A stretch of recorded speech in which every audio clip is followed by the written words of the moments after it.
এবার চোখ রাখছে বাংলাদেশের দিকে, কারণ বাংলাদেশে এবার নয়া সংবিধান করতে চাইছে জামাতরা।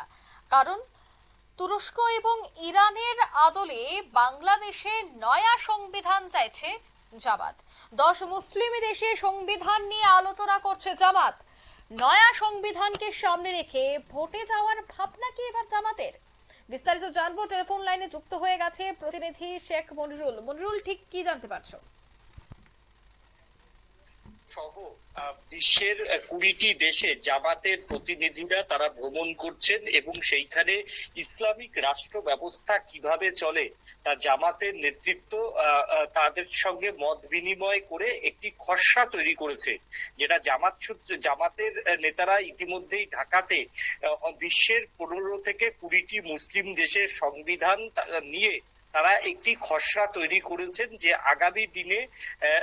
আগামী দিনে কিভাবে নতুন সংবিধান তৈরি হবে এবং সেই সংবিধান হবে অবশ্যই শরীয়ত আইন অনুযায়ী।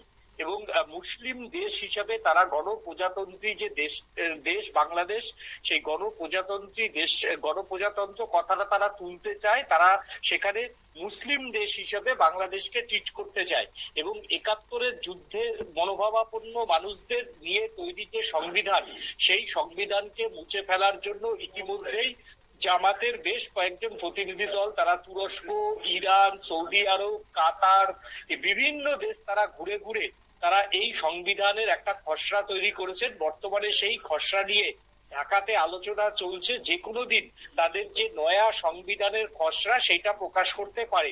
রাজনৈতিক মহলের একাংশ মনে করছে যে বাংলাদেশে এখন কট্টরপন্থীরা তারা হচ্ছে রাজনীতিতে সক্রিয়।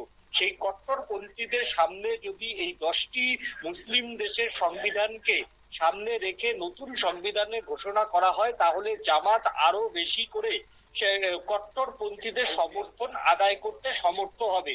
তার জন্য কয়েকদিনের মধ্যেই এই কট্টরপন্থীদের নিয়ে তৈরি করা একটা সংবিধান, সেই সংবিধান তারা প্রকাশ্যে আনবে এবং নির্বাচন হয়ে জামাত ক্ষমতায় ফিরলে এই কট্টরপন্থীদের তৈরি করা সংবিধানই মতেই দেশ চলবে বলে তারা কিন্তু আগামী কয়েকদিনের মধ্যেই এই প্রতিশ্রুতি নিয়ে বেশ কয়েকটি জনসভা করতে পারেন বলে এখনো পর্যন্ত খবর। একদমই, ধন্যবাদ। অর্থাৎ জামাতদের এর মধ্যে চলছে আলোচনা, কারণ বাংলাদেশে ইউনূসের বাংলাদেশে মৌলবাদীদের দাপাদাপি, জামাতের দাপাদাপি। তবে এবার তুরস্ক এবং ইরানের আদলে বাংলাদেশের নয়া সংবিধান চাইছে জামাতরা। নিয়ে নিচ্ছে ছোট্ট একটি বিজ্ঞাপন বিরতি, সঙ্গে থাকুন।